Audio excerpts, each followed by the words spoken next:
तो कैसे हैं प्यारे बच्चों, सब मस्त, सब बढ़िया होंगे। आप आशा करते हैं कि आप 2026 बोर्ड एग्जाम की तैयारी के लिए एकदम जबरदस्त पूरा एनर्जेटिक के साथ जुड़ेंगे ऑब्जेक्टिव क्लास में। तो आज हमने टॉपर क्लास 31 यानी कि टॉपर क्लास हमने 1 से लेके आज 31 तक में क्लासेस के। मैं बताना चाहता हूँ कि बच्चा की जो लेट से जुड़े हैं मेरे चैनल पर कि टॉपर एक क्लास हमने देखिए एक एक सब्जेक्ट का एक एक ऑब्जेक्टिव मैं रिविजन करा रहा हूँ। ठीक है, ये लास्ट का महा धमाकेदार ये सीरीज करा रहा हूँ। ठीक है, पहले तो टॉपर क्लास सीरीज जो कि आज 31 क्लास नंबर है। ठीक है, अगर जो भी बच्चा नहीं जुड़े तो अगर वो एक से क्लास नहीं करे तो जाके एक क्लास पे कीजिए, एक से आके आ कीजिए। एक एक चौप जो मतलब ऑब्जेक्टिव का एक एक रिवीजन करा रहे हैं। ठीक है प्यारे बच्चों, टॉपर क्लास का मकसद वही प्यारे बच्चे हमें रखे जो अभी तक भी सिलेबस अगर नहीं पढ़े मेरा टॉपर क्लास का, यानी कि सिलेबस अभी तक भी वो नहीं पढ़ा है, अगर मेरा टॉपर क्लास रेगुलर रह रहा है एक एक चैप्टर का क्यों ऑब्जेक्टिव रिवीजन करा रहे हैं प्यारे बच्चों। ठीक है, हमने एसएसटी यानी कि सामाजिक विज्ञान का हमने एक एक चैप्टर का ऑब्जेक्टिव करा दिया। ठीक है प्यारे बच्चों, एक भी ऑब्जेक्टिव नहीं छोड़े। ठीक है प्यारे बच्चों, अगर नहीं देखे आप तो देख लीजिए उसको। और प्यारे बच्चों, अगर जो सिलेबस नहीं भी पढ़ पाए बाई चांस किसी कारण से आपका सिलेबस नहीं पढ़ पाए, वो जाके मेरा टॉपर एक क्लास से देखे और अभी अंत तक देखिए, आपके क्यों बोर्ड एग्जाम तक पहले हम लेंगे क्लास। ठीक है, ताकि उसका आनंद क्लास लीजिए।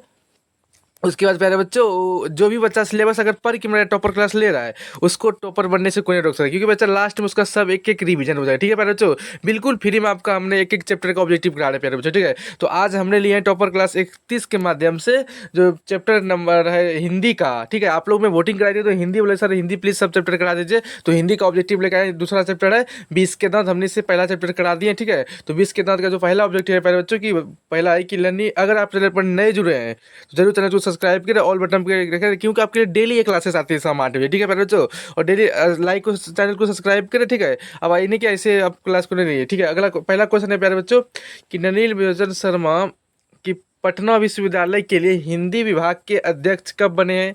प्यारे बच्चों, आपका जवाब कहना चाहिए सना 1957 ईस्वी में, सना 1959 ईस्वी में, सना 1958 ईस्वी में, सना 1963 ईस्वी में। तो प्यारे बच्चों, नलिनी विलोचन शर्मा पटना विश्वविद्यालय की किन्नी विभाग यानी कि हिंदी विभाग के अध्यक्ष कब बने, तो बने हैं प्यारे बच्चों वो बने 1959 ईस्वी में बनाए। ठीक है, ऑप्शन का बी राइट आंसर का 1959 ईस्वी में बनाया। ठीक है, अगला क्वेश्चन प्यारे बच्चों कि आलोचकों के अनुसार प्रयोगवाद का वास्तविक प्रारंभ किसके कविताओं से हुआ है प्यारे बच्चों बताइए।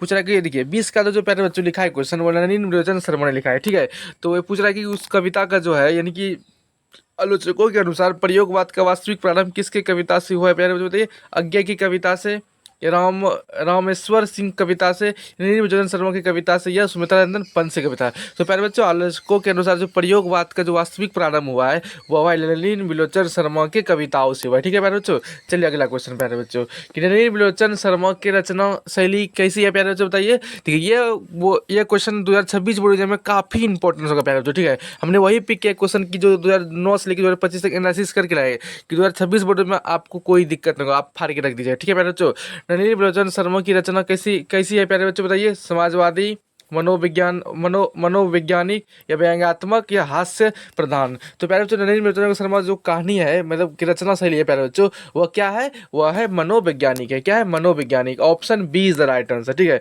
B right answer. अगला अगला प्यारे बच्चों कि 20 के दांत कहानी किस वर्ग के अनुभवों को उजागर करती है प्यारे बच्चों। निम्न वर्ग की, उच्च वर्ग की, मध्यम वर्ग की, या व्यापारिक वर्ग की। तो प्यारे बच्चों, 20 के दांत के जो कहानी का जो वर्ग का अनुभवों का उजागर जो करती है प्यारे बच्चों, वो किसकी करती है। आपका जवाब कहना चाहिए प्यारे बच्चों, तो वह मध्यम वर्ग के लिए करता है। किसके लिए, मध्यम वर्ग के लिए। ठीक है, ऑप्शन सी राइट आंसर। अगला खोखा खो पूछ रहा है कि खोखा किस भाषा का शब्द है। खोखा खोखा किस भाषा का शब्द है, मगही का, भोजपुरी का, उर्दू का, या हिंदी। तो प्यारे बच्चों, खोखा खोखा जो शब्द है प्यारे बच्चों उसका भाषा अगर देखिएगा हम लोग तो कहानी अगर पढ़े होंगे तो वह भोजपुरी भाषा का मिलता है। किसका, भोजपुरी भाषा का। ठीक है, option B is the right answer. अगला अगला है प्यारे बच्चों कि सैन साहिब की कितनी लड़कियां थी। 3, 4, 5, 6। तो प्यारे बच्चों, सैन साहिब की कितनी लड़कियां थी बताइए। तो आपका जवाब क्या होना चाहिए प्यारे बच्चों, वह थी 5 लड़कियां थी। कितनी लड़कियां थी, 5 लड़कियां। ठीक है, option C is the right answer. अगला कि सोफर शब्द का अर्थ क्या है प्यारे बच्चों बताइए। अध्यापक, संबंध, या निर्माण, या ड्राइवर। तो प्यारे बच्चों, सोफर शब्द का जो अर्थ है प्यारे बच्चों, आपका क्या जवाब होगा प्यारे बच्चों, वह ड्राइवर है। किसका है, ड्राइवर है। ठीक है, सोफर का शब्द का क्या अर्थ है, ड्राइवर। अगला क्वेश्चन अगला जो क्वेश्चन है प्यारे बच्चों, ऐसे ऐसे ही लड़की आगे चलकर गुंडों, चोर, डाकू बनते हैं। यह पंक्ति किस पात्र के कही है प्यारे बच्चों बताइए। सैन साहिब की धर्मपत्नी के लिए, ने या ग्रीस ने या सैन साहिब ने या सोफर ने। तो प्यारे बच्चों ये जो कविता का जो इसमें लिखा गया था कि ऐसे ही लड़की आगे चलकर गुंडे चोर डाकू, लड़की मतलब आगे चल के कि गुंडे चोर डाकू बनते हैं। तो इस किसका पंक्ति है प्यारे बच्चों? आपका जवाब आ गया होगा वह सैन साहिब का पंक्ति है। किसका? कहानी में जो पढ़िएगा तो सैन साहिब का पंक्ति है। ठीक है, ऑप्शन सी राइट आंसर। अगला प्यारे बच्चों, अगला है प्यारे बच्चों कि ननिल मुरुगन शर्मा की मृत्यु कब हुई है? 12 सितंबर 1961, 14 सितंबर 1961, 16 सितंबर 1961 या 18 सितंबर 1961। तो प्यारे बच्चों ननिल मुरुगन शर्मा का जो मृत्यु हुआ है, आपका आंसर अभी तक आ गया होगा वह 18 सितंबर 1961 ईस्वी में हुआ था। ठीक है, चलिए अगला। अगला है प्यारे बच्चों कि मदन का अक्सर किसके हाथों से पीटता था? बताइए, माता के हाथों से, सोफर के हाथों से, खोखा के हाथों से या पिता के हाथों से? तो प्यारे बच्चों मदन अक्सर जो पीटा जाता था प्यारे बच्चों, वो पिता के हाथों से पीटा जाता था। ठीक है, ऑप्शन डी राइट आंसर, पिता के हाथों से। ठीक है, अगला। 20 के दांत के शीर्षक कहानी का संग्रह कहानी किसकी है? मोहन राकेश की, प्रेमचंद्र की, कमलेश्वर की या नलिनी मुरुगन शर्मा की? तो प्यारे बच्चों 20 के दांत शीर्षक जो कहानी का जो संग्रह है कहानी, तो प्यारे बच्चों वो किसका है? तो वो नलिनी मुरुगन शर्मा की। किसका है? नलिनी मुरुगन शर्मा की। ठीक है, ऑप्शन डी राइट आंसर हुआ। अगला प्यारे बच्चों, गिरीशाला सॉरी गिरीश लाल कौन है? खोखा का पिता, मदन का पिता, रजनी का पिता, सोफर का पिता? तो प्यारे बच्चों गिरीश लाल जो है प्यारे बच्चों वो कौन है? आपका जवाब क्या आएगा? मदन का पिता है। कौन है? मदन का पिता। Option B is the right answer. अगला, खोखा का क्या नाम है? कीशु, कानू, कासू या कैसू? तो प्यारे बच्चों खोखा का जो नाम है, शुद्ध देखिए कितना इसमें दिखा गया है। ठीक है, तो आपका जवाब क्या होगा प्यारे बच्चों? खोखा का जो नाम था वह था कानू, नाम था प्यारे बच्चों। हाँ कानू, शायद शायद कानू ही होगा। ठीक है, option B is the right answer. ठीक है, इसका थोड़ा कन्फ्यूजन आंसर है प्यारे बच्चों, आप जरूर कमेंट में दीजिएगा कानू ही है आपका। ठीक है प्यारे बच्चों, अगला कि सैन साहब अपने पुत्र खोखा को क्या बनाना चाहते हैं? डॉक्टर, कॉलेज प्रोफेसर, इंजीनियर या ऑफिसर? तो प्यारे बच्चों सैन साहब अपने पुत्र खोखा को जो बनाना चाहता है प्यारे बच्चों, वो बनाना चाहता है इंजीनियर। क्या? इंजीनियर। ठीक है, option C is the right answer. अगला, अगला प्यारे बच्चों मदन का उम्र क्या क्या दी गई है प्यारे बच्चों? 5 से 6 साल, 7 से 8 साल या 9 से 10 साल या 12 से 12 साल? तो प्यारे बच्चों ये काफ़ी बार एग्जाम में पूछा गया, बोर्ड एग्जाम में। ठीक है, तो आपको इसको इंपॉर्टेंट मानिएगा। ठीक है, और हमने वही क्वेश्चन पिक किया जो कि 2026 बोर्ड एग्जाम में आपको लड़ेगा। ठीक है, और सेम टू सेम आपको देखने का मिलेगा। अगर आप चैनल पर नए जुड़ते जरूर चैनल को सब्सक्राइब करें, क्योंकि आपके लिए प्यारे बच्चों इतना मेहनत करके आते हो तो आप एक तो सब्सक्राइब कर सकते हैं ना प्यारे बच्चों, और लाइक तो जरूर क्लास को करिएगा। ठीक है प्यारे बच्चों, तो मदन की उम्र क्या थी प्यारे बच्चों? आपका जवाब क्या आएगा प्यारे बच्चों? वो 7 से 8 साल की थी। ठीक है, option B is the right answer. अगला है प्यारे बच्चों, खोखा मदन के साथ किस खेल में साड़ी खोना चाहता था? पूछ रहा है क्वेश्चन प्यारे बच्चों कि खोखा जो था मदन के साथ किस खेल में साड़ी खोना चाहता था? फुटबॉल, हॉकी, कबड्डी या क्रिकेट? तो आपका जवाब क्या आएगा प्यारे बच्चों? तो खोखा जो था मदन के साथ जो किस खेल में साड़ी खोना था, तो वह साड़ी जो होना चाहता था प्यारे बच्चों, वो होना चाहता था फुटबॉल में। किसमें? फुटबॉल में। ठीक है, option A is the right answer. अगला, अगला प्यारे बच्चों खोखा कितने कितने दांत टूटे थे? 3, 4, 2, 1? तो प्यारे बच्चों खोखा के जो दांत टूटे थे प्यारे बच्चों, ये सबको कमेंट में आंसर है। ये आपके लिए कमेंट में रहा आंसर, कितने उसका दांत टूटे हुए थे। ठीक है, ये आप कमेंट में छापिएगा आंसर। ठीक है, आपका कमेंट का रिप्लाई देंगे प्यारे बच्चों। ठीक है, कमेंट में छापिएगा आंसर। चलिए अगला कि गिरीश लाल किसकी फैक्ट्री में विराजित था?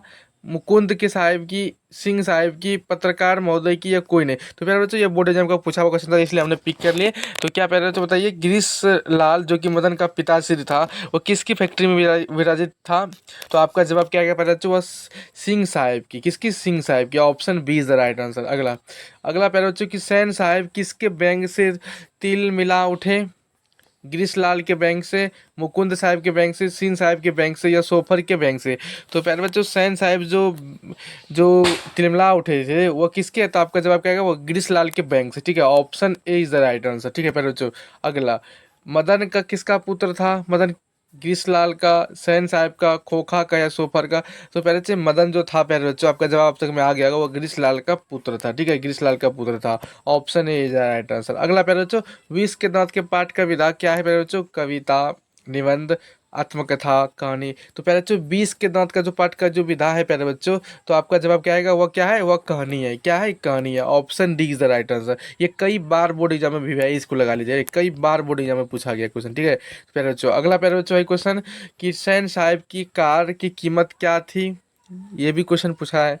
7,500, 8,000, 10,000, 7,500। तो पहले बच्चों हुसैन साहब की कार की जो कीमत थी पहले बच्चों तब का जो बात कर रहा है, ठीक है, अभी का बात नहीं कर रहा है, वो कितनी थी? 7,500 थी। क्या? 7,500। Option A is the right answer. अगला, ललीन बिलोचन शर्मा का जन्म कब हुआ प्यारे बच्चे बताइए? 14 जनवरी 1915 ईस्वी को, 18 फरवरी 1916 ईस्वी को, 22 मई 1917 ईस्वी को, 24 अप्रैल 1918 ईस्वी को। तो प्यारे बच्चों नलिन बिलोचन शर्मा का जन्म कब हुआ था? आपका जवाब क्या होगा प्यारे बच्चों? तो अब तक में आ गया होगा, वो 18 फरवरी 1916 ईस्वी को, ठीक है, option B is the right answer. ठीक है प्यारे बच्चों, अगला चलिए कि नलिन बिलोचन शर्मा का जन्म कहाँ हुआ था प्यारे बच्चों बताइए? नलिन बिलोचन शर्मा का जन्म कहाँ हुआ था? कृष्ण घाट पटना, गांधी घाट पटना, या राजीव घाट पटना, या बक्सर पटना? तो प्यारे बच्चों नलिन बिलोचन शर्मा का जो जन्म हुआ था प्यारे बच्चों, अब तक में आपका जवाब आ गया होगा, वो गांधी घाट पटना में। कहाँ हुआ था? गांधी घाट पटना में, ठीक है, option B is the right answer. अगला प्यारे बच्चों, ये आखिरी क्वेश्चन बचा प्यारे बच्चों, नलिन बिलोचन शर्मा के पिता का नाम क्या था?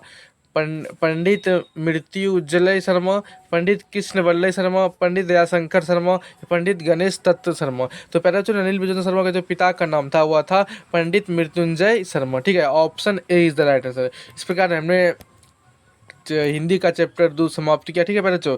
अगर आपका जरूर कैसा रहा स्कोर आप जरूर बताइएगा। आप 25 में 25 सही किए तो आप जरूर कमेंट में बताइए। और प्यारे बच्चों अगर क्लास कैसा लगा आप जरूर कमेंट में अपना राय दें। अच्छा या खराब जो भी लगा आपका कमेंट में अपना राय दीजिए, ठीक है। जो गलत लगा होगा तो प्यारे बच्चों बताइए कहाँ गलत हमने पढ़ाया तो उसका हम सुधार करेंगे। तो मिलते हैं टॉपर क्लास 32 के लिए। Thank you.